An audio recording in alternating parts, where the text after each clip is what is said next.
Whenever you read about or watch videos on wild garlic toxic lookalikes, the two that I mentioned most are lords and ladies, which is incredibly common, often grows in the same habitat as wild garlic, even sometimes amongst it. And the other one is lily of the valley, which is actually relatively rare in the wild, not unheard of, which is why it gets mentioned, but it's relatively rare in the wild, but it is the closer lookalike of the two toxic lookalikes to wild garlic. Now, before you start worrying, it's worth pointing out that neither of these toxic lookalikes smell anything remotely like garlic. So the smell alone of wild garlic is one way to be confident that you have the right plant. But if you aren't wanting to smell every leaf and want that extra reassurance from visual features, this is for you. I like to pick wild garlic leaf by leaf to ensure that I get nothing sinister, and there's a very simple visual check you can do on each leaf that will rule out it being either of these toxic species. The first thing I check is that there is just one leaf per stem. This in itself rules out any possibility of it being lily of the valley, because lily of the valley has more than one leaf per stem. I then also check the vein structure of the leaf, just to see that the veins go down the leaf in the same direction as the main central vein. This rules out it being lords and ladies, which has veins that go outwards from the main central vein. Remember though, I do consider wild garlic a very good one for beginners, a very safe one to forage, because it is easy to identify from its visual features.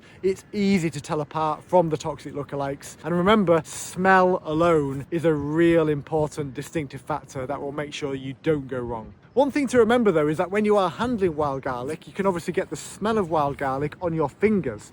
And so even when you're not touching wild garlic and you're smelling maybe other leaves and you smell them a bit like that, just be careful you're smelling the leaf and not actually you're smelling your fingers, because in that sense you might find that everything smells of garlic after you've been handling wild garlic. So just make sure that you are smelling the leaf itself and not your fingers.